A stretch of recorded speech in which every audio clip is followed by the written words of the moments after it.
afternoon and welcome to the Discussion Time, our daily show where we discuss many contemporary topics. And we as journalists in the business of news have the job of giving news to the people. But today it's time for us to introspect and look at ourselves, the way we are dealing with the profession. That's why we've selected the topic, should media intrude the private lives of the people? And to discuss more on this, we've got a panel of two eminent journalists. On my left is Hamza Vashir. He's a journalist from Jordan, and towards my right is Rahil. She's from Ethiopia. So I'll set the ball rolling straight away by asking Hamza, should media indeed intrude into the lives of people when they are giving out news and collecting and gathering information? In fact, no. You know, the main aim and the main target for journalism is to inform people and show them the truth, not to intrude their lives and they not disturb them. So I think the media, if the media start to chase people and to search for a scandal for them, the media just don't attack in her aim and her target, that is informing people. So they change their word, instead of informing people, just to chase people and scandal for them. So what you're saying essentially is that in the garb of information, they try and cheat people. Yes. And rather intrude into their private lives for their business considerations. Do you agree, Rahil? No, I'm totally against what my colleague Hamza is saying. I would like to first say there's a UN Special Rapporteur on Freedom on Opinion Expression, and it says everybody has access to information. Access to information is basic to a democratic way of life, and the tendency to withhold information from the people at large should be questioned. As Hamza was saying, the media or the journalists are chasing the people. They're chasing the people to get more information, more insight on what's going on there. We say media is a bridge between the government and the people.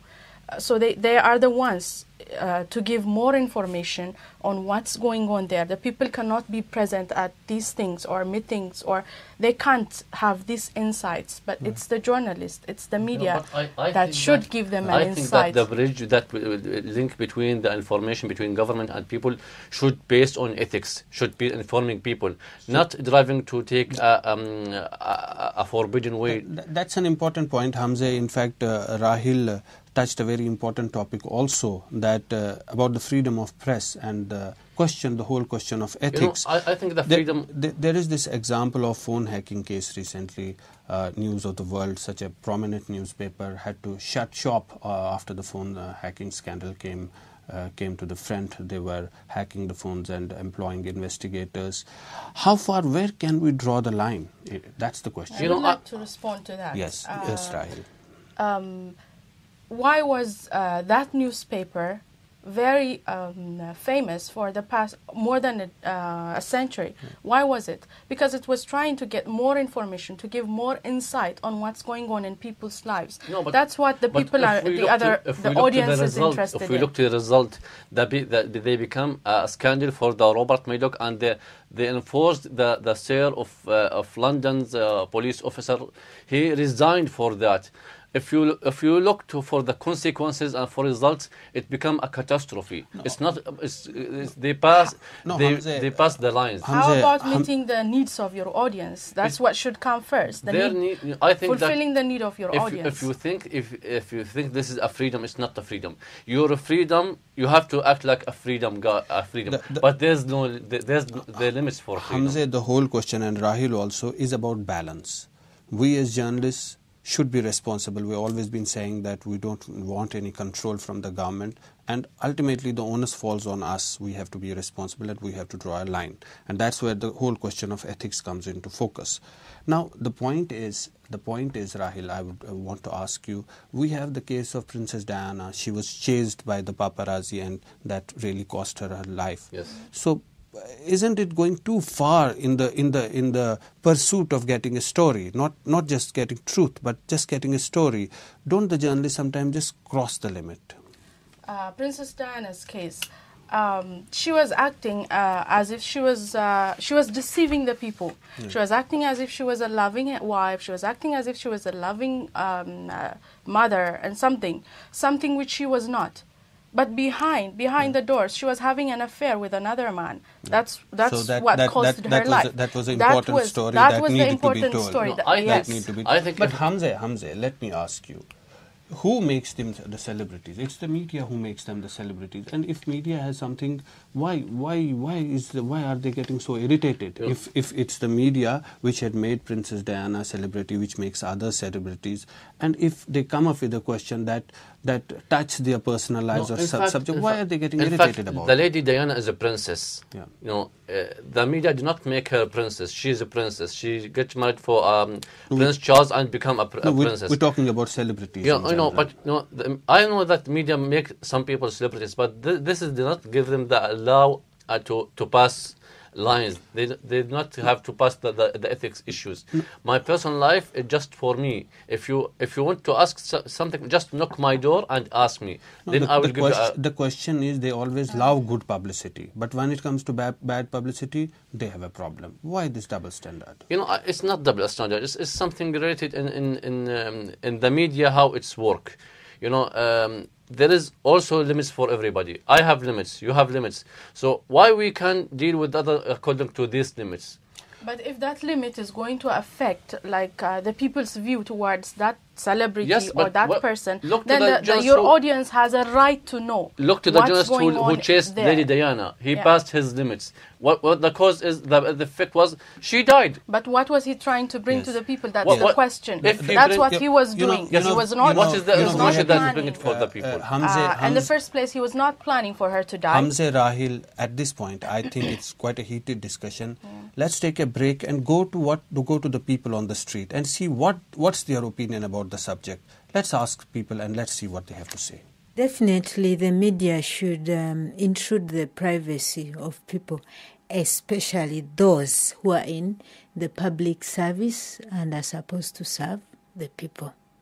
For instance, if you're holding an office and you're not even accountable to the people, the media has that right to intrude the privacy of the office you're holding, because the media is the fourth state of the government. I'll say yes and no, because each person has a right to privacy. But there are people who are in those higher positions. They've gone in those positions, they've traded their privacy with the positions that they are holding. The role of the media is to ensure that they provide checks and balances. And those people in higher positions, they might do something in their private life which should be revealed to the people. And it is also important that the people knows what they are doing, what those leaders they've chosen are doing. So their privacy is never an issue. Well, I think it depends. If the personal life if the question is related to politics, maybe. So if someone is lying about things like I'm religious and he's not religious or anything, or but when it's not related and when it's more gossip-like, I think you shouldn't be intruding in personal life. It's a human right to have your privacy, and people laying in your backyards with photo cameras, just not all right with me. So there's some mixed views from the audiences. I would like to ask you, Rahil, we've been talking about media and ethics. Suppose somebody, you come up with a story, or a journalist comes up with a story that indeed hits a celebrity and that's been found wrong at the end of the day. How can he be compensated? It's an irreversible damage. Yes, but it doesn't have to be compensated, because let's look at Tiger Woods' case. Tiger Woods was acting as if he was a loving husband and something, but yes. But he was not, really, he was not. He was having an affair with many women. Yes. So there is no compensation for that. Yeah. Why did he do it? He's supposed to act like something ethical. He's supposed to act for the people. He does not have to deceive people, his fans. Yes. He does not have to do that. Yes, he has to show the real person also. It's a very good example that you have put up, because Tiger Woods was a sportsman, and he was admired and a role model for many people. When Yeah. that story came, so it changed the track of his followers. Maybe unfortunately, Yeah. gossip is a trade for the journalist, and most of the fact that they do it, they related in fabrication, and it's related in bias. It's not related in accuracy. It just to show himself, to make a good story. He relate his story in fabrication, in gossips. So it is not accuracy, and it's not 100% depend on information accuracy. This is the problem with the journalist. No, But this is not fabrication. Yeah. You just see something and you try to show the people the issue from another angle, which the people have not seen. That's your job, to show that a news is a news when something new Rahil and Hamza, we have reached to a point in this discussion where there are quite strong positions from both sides. But one binding factor of this discussion is public interest. Yeah. What is in the interest of public? That's what journalists write, or that's what they broadcast. Yes. Do you think what Hamza is saying is a gossip? That's in public interest? The public interest, especially when it comes to celebrities, we don't the other things. We can find them from other news items. He's a movie celebrity. We can see the movie. We need to know about the personal life of that person, what he does. Is that person really? What this information will add for your life? What he says he is. Can I finish? If he has a PhD, we have to see. There is a government official.